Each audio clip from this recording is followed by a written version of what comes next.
아멘. 우리 옆에 계신 분과 이렇게 한번 인사를 나눕니다. 진리의 말씀을 마음으로 순종합시다.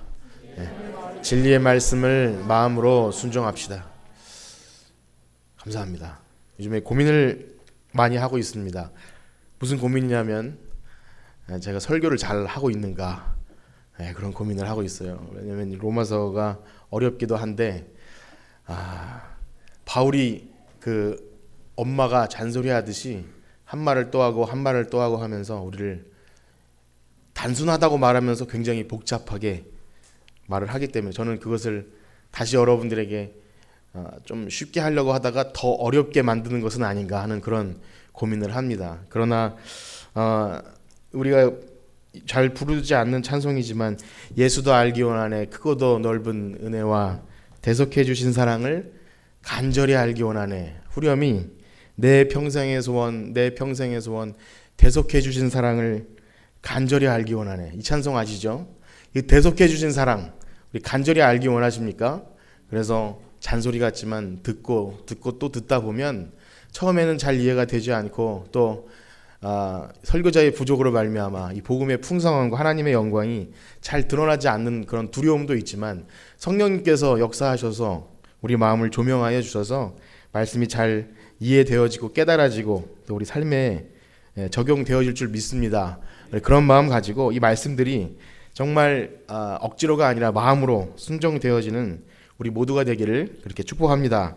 자, 우리는 지난주에 6장 그 전반부를 통해서 예수님 때문에 예수 그리스도로 말미암아 그 의롭게 된다는 그 칭의가 얼마나 영광스러운지 그것이 죄가 많아질수록 은혜가 더 커진다.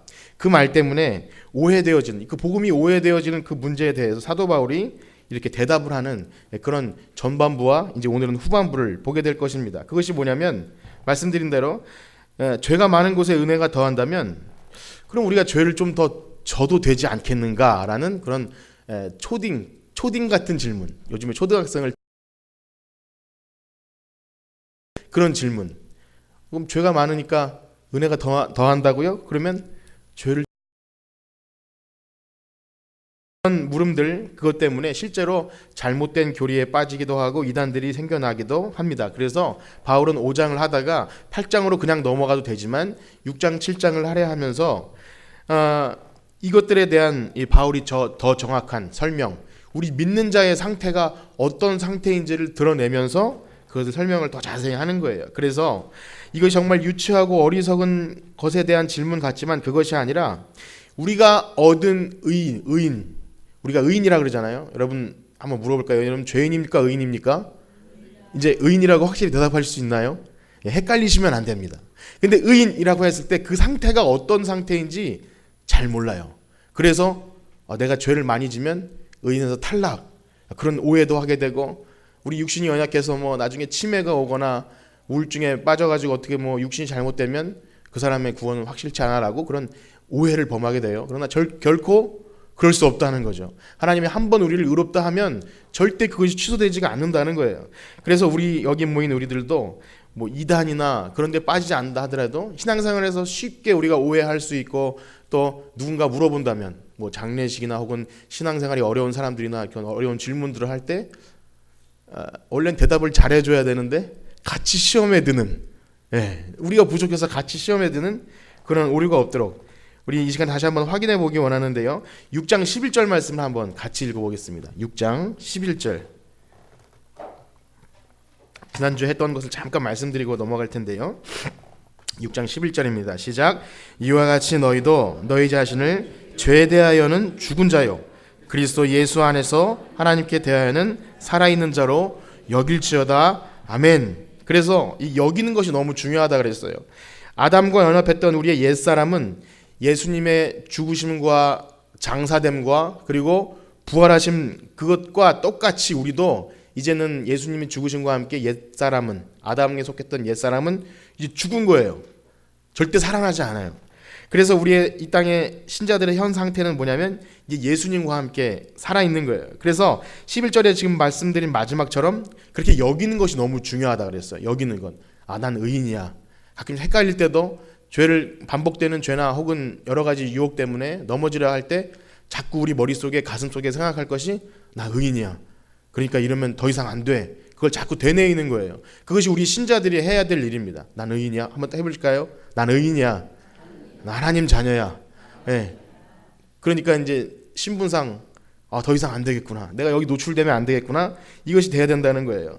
자, 다만 우리가 헷갈리는 것은 말씀드린 대로 우리 육신은 아직 아니에요. 우리 육신은 아직 이 땅에 살면서 죄가 틈타 들어올 수 있는 그 상태에 있다는 거예요. 우리의 하나님 앞에 우리의 자아는 의인이지만 우리 육신이 연약해서 이렇게 흔들릴 수 있습니다. 그러나 말씀드린 대로 절대 취소되거나 아니면 뭐 유보되거나 그렇게 되지 않는 거예요. 다만 우리가 이 땅에 이제 육신의 때를 남아서 해야 될 일이 뭐냐면 6장 12절과 13절 말씀을 한번 읽어보겠습니다. 6장 12절 13절 시작. 그러므로 너희는 죄가 너희 죽을 몸을 지배하지 못하게 하여 몸의 사욕에 순종하지 말고 또한 너희 지체를 불의의 무기로 죄에게 내주지 말고 오직 너희 자신을 죽은 자 가운데서 다시 살아난 자 같이 하나님께 드리며 너희 지체를 의의 무기로 하나님께 드리라. 아멘. 그렇습니다. 전에는 죄에 대해서 무기력했다는 거예요. 아담에 속했을 때는 죄에 대해서 무기력, 죄를 이길 수도 없고 죄를 안 지을 수도 없는 상태였다면 이제는 적극적으로 오히려 죄를 몰아낼 수가 있어요. 죄를 안 지을 수 있고 죄를 다스릴 수 있어요. 죄를 다룰 수 있다는 거죠. 전에는 죄가 우리의 왕이었지만 이제는 하나님이 왕이기 때문에 이제는 우리가 어떻게 해야 되냐면 적극적으로 우리의 몸을 의의 무기로 드린다는 거예요. 그래서 그것이 우리 신자의 삶이라 말씀드렸습니다. 그래서 6장 1절의 물음 다시 한번 그렇습니다. 은혜를 더하게 하려고 죄를 더하겠느냐? 그럴 수 없다는 거예요. 더 높고 본질적인 차원을 깨닫는다면 우리의 신분이 어떻고 우리가 얻은 그 칭의라는 것이 어떤지를 제대로만 깨닫는다면 죄를 져야 되냐 말아야 되냐 혹은 이것이 문제가 되지 않는다는 거예요. 아주 쉽게 예를 들어서 사랑을 되게 많이 하면 뭐 쉬운 오해 같은 게 쉽게 풀려나가는 그런 거 있지 않습니까? 우리의 사랑이 부족해서 문제지 사랑을 많이 하고 내가 이해심이 많고 하나님을 더 알면 알수록 그런 것에 그런 쉬운 고민이 생기지 않는다는 거예요. 자, 그러면 전번부의 내용이 이처럼 우리의 신분이 어떠함을 깨달음을 통해서 이젠 죄를 짓느냐 안 짓느냐 문제가 더 이상 문제가 되지 않는다라고 말했다면 이제 오늘 15절서부터 후반부는 우리를 부르신 목적, 우리를 그러면 이 죄인에서 의인되게 하신 목적, 출애굽기에서 보면 이집트 노예들을 이스라엘 백성들을 탈출시키신 목적이 무엇인지를 분명히 알면 우리가 더 이상 죄 아래 거하느냐 마느냐 이것이 우리 삶의 문제가 되지 않는다는 거예요. 그래서 오늘 그 말씀을 볼 텐데요. 6장 15절 말씀을 같이 읽어보겠습니다. 로마서 6장 15절입니다. 시작. 그런즉 어찌하리요? 우리가 법 아래 있지 아니하고 은혜 아래 있으니 죄를 지으리요? 그럴 수 없느니라. 1절의 질문과 거의 비슷하지만 약간 방향을 다르게 합니다. 1절은 은혜를 더하게 하려고 죄에 거하겠느냐 이거였다면 이제는 두 가지를 비교해요. 법 아래 있지 않고 은혜 아래 있는데 어찌 죄를 더 지을 수 있느냐 이렇게 물어보는 것입니다. 자, 우리가 읽은 대로 이 법 아래 있다고 하는 것은 그 옛사람 아담처럼 법의 정죄를 받는 그 상태에 있었던 거예요. 그래서 그것에 대해 얘기하면 그렇습니다. 모든 율법과 세상의 모든 도덕법과 우리가 쉽게 뭐 이렇게 죄라고 말하는 거 있죠. 그건 죄야. 그다음에 뭐 규칙 그런 걸 다 포함해서 그런 세력 안에 있었다는 거예요. 우리가 예수님을 제대로 알기 전에 예수님을 영접하고 구원받기 전엔 모든 사람이 다 그 상태에 있었다는 거예요. 그래서 바울은 법 아래 있음과 은혜 아래 있음의 차이를 분명히 알면 우리가 그걸 분명히 알면 더 이상 신자가 죄를 지어야 되냐 말아야 되냐 이 문제가 고민이 되지 않는다. 그래서 이 차이를 두고 설명합니다. 그래서 이것을 어떻게 하면 좀 쉽게 설명할 수 있을까? 바울이 그것을 고민했던 것 같아요. 그래서 종의 개념을 가지고 이걸 설명합니다. 종. 그래서 바울이 6장 19절에 보면요. 너희 육신이 연약함으로 내가 사람의 예대로 말하노니 이런 말을 합니다. 그것이 뭐냐면 율법 아래 있던 자가 은혜 아래 들어왔다는 것을 설명하기 위해서 어떤 사실은 예화를 든 거예요. 그러니까 성경 속에서도 바울이 어떤 그 매개물을 사용해서 그 차이를 이렇게 이해시켜주기 위해서 그것을 한 겁니다. 그래서 사실 우리가 로마서 초도에 보면 이 지금 바울이 말하는 이 종이 사실 우리나라 번역에 종으로 됐지만 이 둘로스라는 종이 사실은 어디에 가깝다 그랬죠? 노예.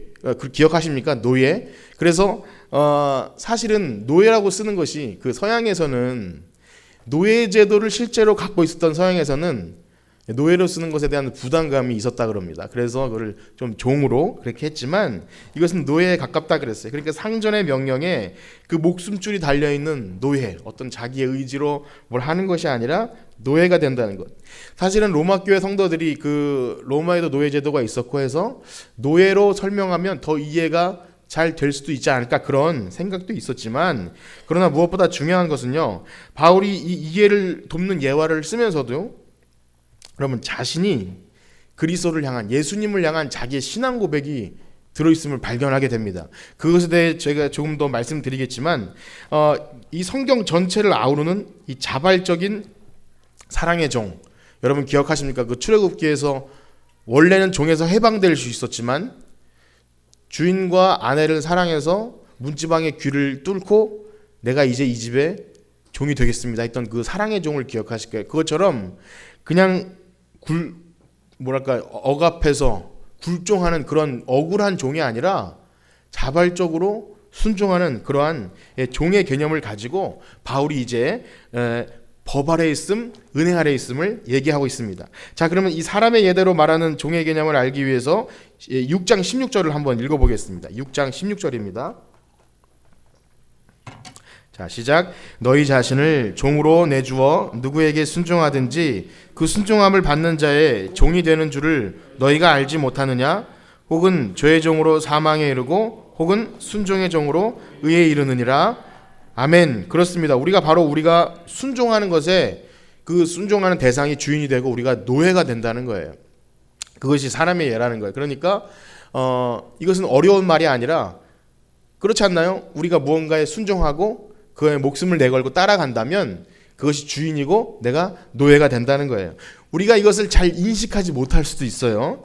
자, 왜냐하면 사실상 노예는요, 자기가 노예라는 것이 억울하거나 답답하거나 그렇지 않고 나는 태어날 때부터 노예였기 때문에 그냥 그렇게 살아갑니다. 오늘날 우리가 계급이 따로 있지 않기 때문에 이것에 대해서 잘 모르지만 여러분 이렇게 한번 생각해 보십시오. 오늘날도요, 우리가 의식하지 않고 모르게 어떤 사회 구조와 체제와 또 어떤 힘 있는 자들의 욕구에 맞춰서 우리가 그렇게 살아갑니다.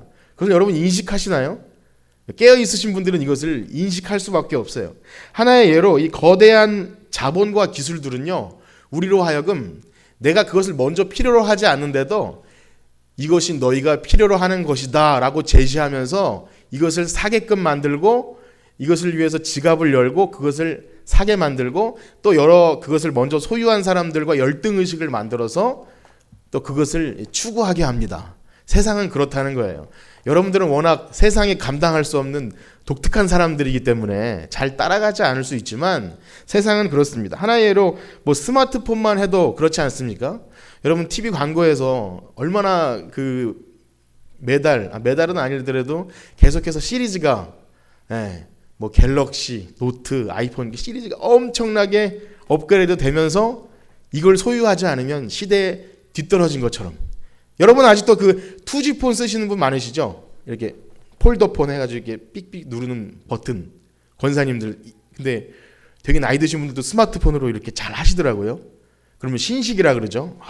나이 드신 분이 스마트폰을 하신다고. 그런데 아직도 우리들은 전화에 고유한 기능만 쓰시는 분들도 꽤 있어요. 문자도 못 보내시는 분들도 있죠. 그러나 세상은요, 그렇게 하면 구식이라 그래요. 구식이라 그러고 이것도 모르냐 이렇게 하면서 광고나 그 TV 속에서 엄청난 우리가 필요하지도 않았는데 그 필요를 우리에게 줍니다. 제가 여러분들에게 이렇게 말씀드릴 때 내 얘기인가 아닌가 이렇게 긴가민가 하시는 분들이 있는데, 우리가 생각해 보십시오. 우리가 무언가를 살려고 마음 먹는 게 진짜 필요한지를 한번 생각해 보십시오. 만약에 우리가 마트에 가지 않는다면, 신용카드가 없다면 소비가 굉장히 준다고 합니다. 나도 알게 모르게 오는 광고들, 어떤 데는 광고를 보면서 돈을 이렇게 번다고 하지만 어쨌든 절대 세상은 그렇게 호락호락하지 않아요. 시식을 하면 살 수밖에 없는 그런 구조 속에 있다는 거예요. 그래서 한번 생각을 해봅니다. 우리를 끌어들여서 지갑을 열게 하고 그것 때문에 죽도록 돈을 벌게 하고 빚을 지게 하고 그것에 충성하며 살아가게 합니다. 충성 고객들이 있다 그러죠. 신제품이 발매되면 줄을 서서 내가 그 제품을 1등으로 사는 것에 굉장한 자부심을 느끼는, 제가 뭐 모르는 얘기를 한 것 같아서 참 죄송합니다. 그런 사람들이 많이 있어요. 자, 한번 생각해 봅시다. 자동차가 되었든지 그것이 정수기가 되었든지. 정수기 광고는요, 요즘에 안 나오는데 그 어린아이가 얼음 나오는 정수기를 보고 엄마 우리 집은, 그래가지고 그게 우리 집에 정수기가, 얼음 나오는 정수기가 없으면 우리 집은 꼬졌어 라는 그런 인식을 심어주는 세상. 그 어린아이들 얘기가 아니라 여성분들의 명품백, 명품백, 그리고 아파트가 되었든지 뭐 의약품이나 건강 보조식품이 되었든지, 몸신이라는 TV를 보면 어떤 것이 엄청 좋다 그러면 그것을 모르면 건강에 완전히 낙제점을 맞는 그런 상황들. 그것이 이제 보험이고 자녀 교육이 되는 거죠. 그래서 보험은요, 염려를 파는 상품이라 그래요. 보험. 사람들의 염려를 만들게 해서 그거 없으면 큰일 나요. 그거 없으면 미래가 없어요. 그래서 염려를 팔게 만듭니다. 어쨌든 대기업과 자본은 우리로 하여금 우리가 생각지도 않은 필요를 만들어내서 그것에 노예가 되게 한다는 거예요. 제가 자꾸 이걸 말씀드리지만 여러분들은 아니기 때문에 그만 말을 하세요 라고 말할 수도 있습니다. 자, 그런데 그것이 중요한 것이 아니라 왜 이런 일이 발생되냐면요, 우리가 살아가는 이 세상은 그렇습니다. 죄의 노예이기 때문에 그래요. 죄.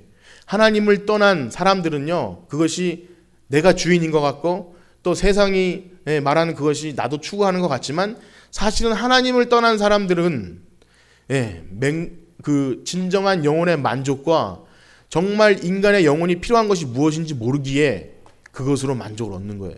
그러나 찾고 또 찾고 그것을 소유한다 해도, 여러분 우리가 쉽게 그런 얘기 듣지 않습니까? 뭐 진짜 돈을 많이 가진 뭐 대기업의 회장 무엇이 돼도 행복하시냐고 물어보면, 또 그들이 무슨 음식을 좋아하냐고 물어보면 뭐 김치찌개 좋아한다 그러나요? 뭐 굉장한 매일 몇십만 원짜리 뷔페 먹을 것 같지만 그런 거예요. 그들의 만족과 그것은 정말 좋은 음식, 좋은 차, 그런 것이 그를 행복하지 못하게 하는 것 우리도 알고 있어요. 그러나 그럼에도 불구하고 우리도 그것을 얻으려고 노력한다는 거죠. 그러나 말씀드린 대로 더 큰 허무함과 절망에 빠질 수밖에 없는 거예요. 우리는 그것을 너무나 잘 알고 있습니다. 자, 그런데 이러한 죄라고 말하는 것들, 그것이 그래서 죄의 종이라고 말하는 것들이 그것이 죄인지 아닌지를 구분해 주는 것이 뭐냐면 성경에서는 그것을 율법이라고 합니다. 율법. 그렇기 때문에 지금 이 6장 15절 초두에 율법 아래 있음과 지금 은혜 아래 있음을 그렇게 구분하고 있는 거예요. 그러나 여러분, 이 죄, 율법 아래 있는 그 결과는 뭐냐면 23절 일단 한번 읽어보겠습니다만, 죄의 삭은 뭐죠? 죄의 삭은 사망이에요. 그 삭이라는 것이 죄를 져서 오는 그 죄를 졌기 때문에 형벌로 오는 것이 아니라 죄가 의인화되었어요. 그래서 죄가 주인인데 열심히 죄를 따라 산 그 배급이, 그 세경이 너 죽음 먹고 떨어져라, 이게 죽음 준다는 그런 의미라는 거예요.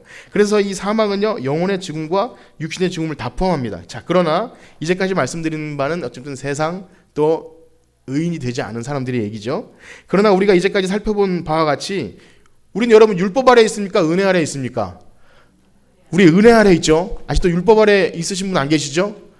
계신 분 있으면 이렇게 녹화하셔서 빨리 이게 귀순하라고 꼭 얘기해 주셔야 됩니다. 그래서 17절에 보면 하나님께 감사하리로다. 우리는 이제 더 이상 죄의 종이었는데 우리는 하나님 종, 의의 종, 그렇게 얘기하고 있는 거예요. 이제 더 이상 그런 사람들이 머물렀던 그런 누추한 곳에, 그런 허망한 곳에 우리의 마음과 육신을 빼앗기지 말라고 하는 거예요. 그렇게 지금 바울이 종 얘기를 하고 있습니다. 그래서 우리는 의의 종이다, 하나님의 종이다. 우리에게 요구하시는 것은 그래서 거룩한 삶을 요구하시는 거예요.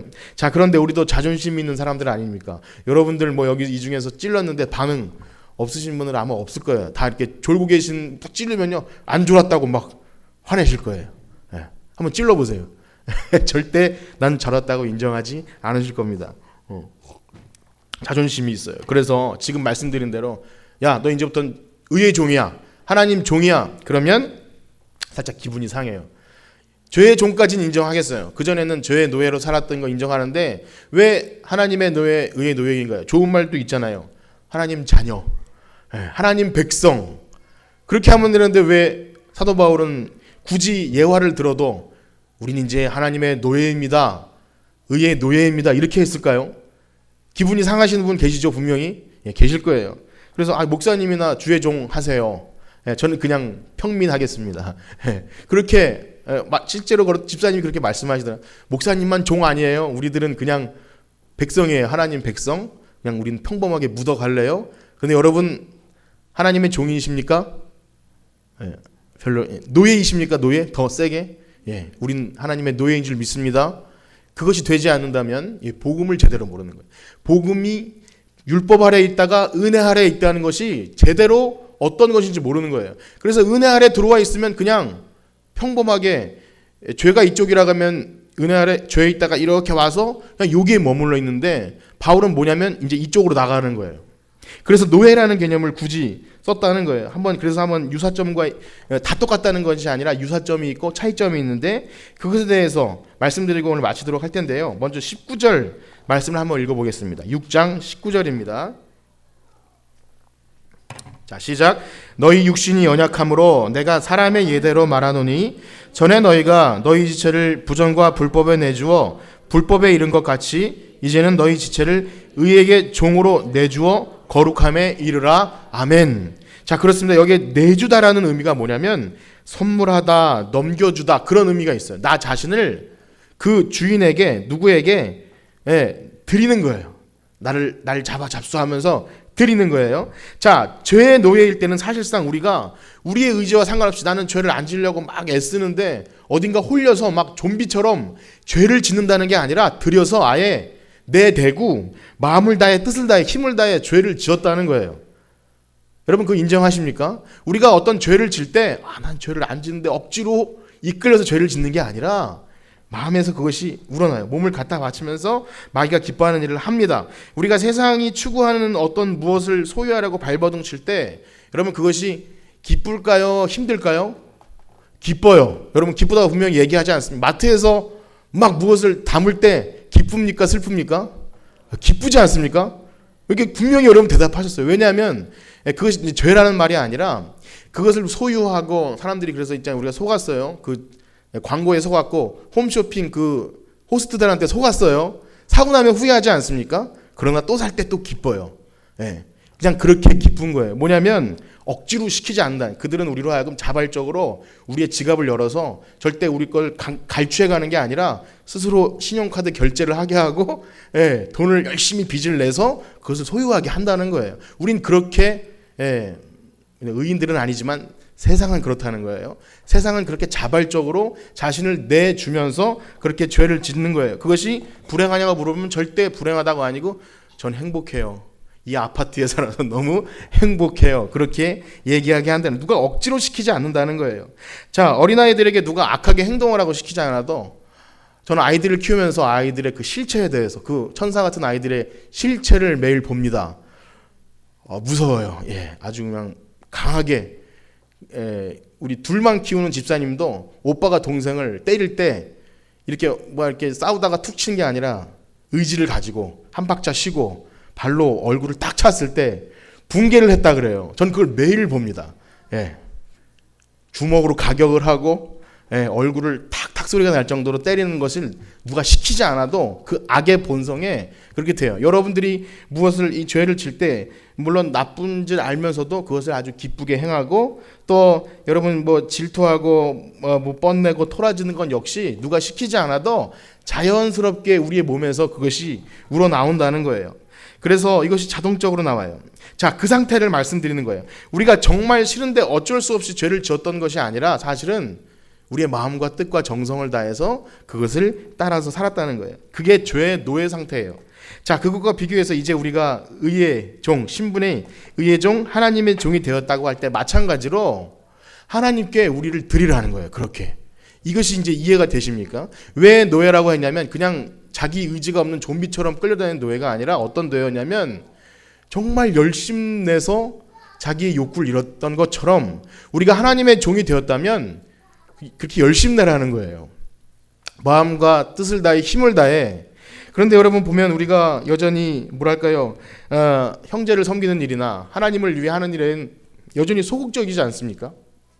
뭔가 이렇게 수군거리고 혹은 비방하는 일이나 세상을 쫓는 일에 그런 마음, 그런데 귀를 쫑긋 열고 마음문을 활짝 열고 이렇게 하면서도 좋은 일, 섬기는 일 혹은 정말 교회에서 이렇게 추구하는 어떤 바를 하자고 하면 이게 저는 괜찮습니다 이렇게 하지 않습니까? 그렇게 하는 것이 아니라는 거예요. 정말 의지적으로 내가 이제 의인이 됐는데 어떻게 하면 그걸 살 수 있을까요? 어떻게 하면 나도 그 일을 할 수 있을까요? 이렇게 적극적인 의인이 되라는 겁니다. 여러분 이해가 되십니까? 이것이 이제 율법 아래 있었다가 은혜 아래 들어온 우리의 신분이라는 거예요. 이 중간에 머물러 있지 말아야 되는 거예요. 그 이유가 뭐냐면 우리를 거룩하게 하시고 의인된 신분이 그냥 출애굽기 노예를 자유를 줬으니까 이제 알아서 살아라 그것이 아니라 선한 일을 위하여 지으심 받았대요. 우리가 한번 에베소서 2장 10절과 디도서 말씀을 한번 같이 보실 텐데요. 거기서 우리를 지으신 목적들이 우리를 구속하신 목적들이 분명히 제시가 됩니다. 에베소서 2장 10절 말씀을 한번 같이 보겠습니다. 자, 시작. 우리는 그가 만드신 바라 그리스도 예수 안에서 선한 일을 위하여 지으심을 받은 자니 이 일은 하나님이 전에 예비하사 우리로 그 가운데서 행하게 하려 하심이니라. 아멘. 이번엔 디도서 말씀을 한번 볼 텐데요. 2장 14절입니다. 시작. 그가 우리를 대신하여 자심을 주심은 모든 불법에서 우리를 속량하시고 우리를 깨끗하게 하사 선한 일을 열심히 하는 자기 백성이 되게 하심이라. 아멘. 우리를 속량하신 이유가 선한 일을 열심히 하는, 옛날 성경에는 친백성이 되게 하랴 이렇게 되었는데 열심히 내는 백성이 되게 하는 거예요. 그래서 이 두 영역, 전에는 죄의 노예로 살아갔던 그 영역에서 이제는 의인이 된 영역에 그 결과가 너무나 큽니다. 이제는 우리가 선한 일을 위해서 열심을 낼 수 있고 이제 그냥 뭐 이렇게 죽어가는 거 살려주면 그냥 어떻게 살든지 내버려 두는 게 아니라 적극적으로 의인처럼 살 수 있다는 거예요. 자, 그런데 그 결과가 얼마나 극명하냐면 다시 6장 21절과 로마서로 돌아와서 6장 21절 22절 말씀을 한번 같이 보겠습니다. 로마서 6장 21절과 22절입니다. 시작. 너희가 그때 무슨 열매를 얻었느냐? 이제는 너희가 그 일을 부끄러워하나니 이는 그 마지막이 사망임이라. 그러나 이제는 너희가 죄로부터 해방되고 하나님께 종이 되어 거룩함에 이르는 열매를 맺었으니 그 마지막은 영생이라. 아멘. 그 결과를 지금 보셨습니까? 죄의 노예가 되어서 그것을 위해 열심히 애쓰고 발버둥쳐서 살아간 그 대가는 뭐냐면 사망, 육체의 죽음과 영혼의 죽음이 다 있는 거예요. 그러나 예수님을 따라 살고 하나님의 종이 되어서 거룩함에 이르는 열매를 맺는 그런 사람들에게는 마지막은 영생이라 그래요. 영생. 너무 큰 차이죠. 사망, 영생. 자, 그래서 죄의 종으로 살아가는 것과 의의 종으로 살아가는 그 결과 엄청난 차이를 초래합니다. 그것은 너무나 우리에게 우리가 이 땅에 살면서 어떻게 살아야 하는지를 분명히 말해주고 있어요. 이것이 이제 성화의 단계로 들어가는 것인데 우리가 이 땅에서 그렇게 살아가는 것은 부담스럽게 내가 죄를 지면 안 되지, 그냥 이렇게 해야지, 충성봉사 안 하면 뭐 하늘에서 상급이 없다는데 그렇게 막 억지로 부담스럽게 살아가는 것이 아니라 의인 되게 하셨고 영생을 주셨으니까 이제 아주 적극적으로 하나님의 종으로 살아가라는 그런 말씀을 하고 있는 거예요. 그래서 다시 한번 우리 6장 23절 말씀을 읽어보실까요? 6장 23절 너무나 요절처럼 잘 외웠던 말씀인데 자, 한번 읽어보겠습니다. 시작. 죄의 삭은 사망이요 하나님의 은사는 그리스도 예수 주 안에 있는 영생이니라. 아멘. 너무나 기쁜 말씀입니다. 우리가 하나님의 은혜 자리에 있다는 것, 이처럼 너무나 기쁜 거예요. 너무나 큰 차이예요. 하나님께서는 그것을, 이 죄는 삭스로 주잖아요. 월급처럼. 야, 이거 너 고생했으니까 먹어. 사망. 근데 하나님 우리에게 삭시 아니라 선물로 주는 거예요. 선물. 우리가 아무것도 한 것이 없는데 선물로 우리에게 영생을 주신다는 거예요. 그래서 여러분 하나님의 종, 의의 종으로 산다고 할 때 이 노예의 개념은요, 더 이상 죄의 노예였을 때 그런 종이 아니라 이제는요, 이 주인의 사랑에 감격해서 그 집에 자발적으로 내가 이제 이 집에 노예가 되겠습니다 했던 그 사랑의 종처럼 이제는 사랑에 감격해서 죄에 더 있을 수가 없는, 더 이상 그 억압적으로 했던 것이 아니라 주인이 기뻐하는 것이 무엇일까? 그렇게 해서 섬기는 종이 된다는 거예요. 그래서 우리 신자들에게 요구되는 믿음이 바로 이것입니다. 17절 말씀을 한번 읽어보겠습니다. 6장 17절 시작. 하나님께 감사하리로다. 너희가 본래 죄의 종이더니 너희에게 전하여 준 바 교훈의 봄을 마음으로 순종하여 아멘. 여러분, 하나님은요 자기 백성을 힘으로 굴복시키시거나 아니면 강제로 끌어안쳐서 예배 드리시거나 그렇게 하지 않으셨어요. 성경 전체를 보면 오랫동안 기다리심으로 신실하게 그 아브라함이 하나님의 그 말씀을 듣고 100살 될 때까지 아기를 낳을 때까지 신실하게 아브라함 스스로 하나님은 살아계신 전능하신 하나님이십니다, 이 고백이 나올 때까지 하나님은 기다리시면서 그 고백을 받으시는 분이셨어요. 그래서 이것들을 볼 때 하나님은 절대 강압적이고 억울하게 하지 않고, 이 계시록 말씀에도 보면 밖에서 문을 두드리시는 그런 이미지로 나와요. 밖에서 문을 두드리니 그 마음을 열게끔 만드시는 거예요. 그래서 오늘날 우리가 아까 노예라고 할 때 다시 한번 여러분들에게, 여러분 하나님 노예입니까?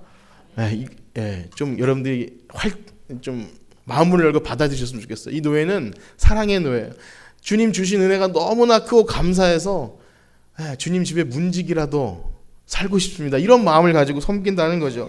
그래서 우리의 주인은 하나님이신 줄 믿습니다. 그래서 여러분 혹시 우리가 살아가는 방식이 하나님의 종이면서도 세상의 방식을 쫓아간다면 이것은 우리와 우리의 신분과 어울리지 않는다는 거예요. 오늘도 애쓰고 발버둥치고 얻으려고 쫓아가는 건 여러분 하나님의 종으로, 하나님의 종의 신분으로 어울리는 것이었습니까? 한번 생각해 봤으면 좋겠어요. 우리가 주일날 예배도 못 드리고 혹은 가끔씩은 건강을 해치면서까지 열심히 발이 부르트도록 입이 허해지도록 열심히 살았는데 그것이 과연 하나님의 종으로 살았기 때문입니까? 여러분 한번 생각해 봤으면 좋겠어요.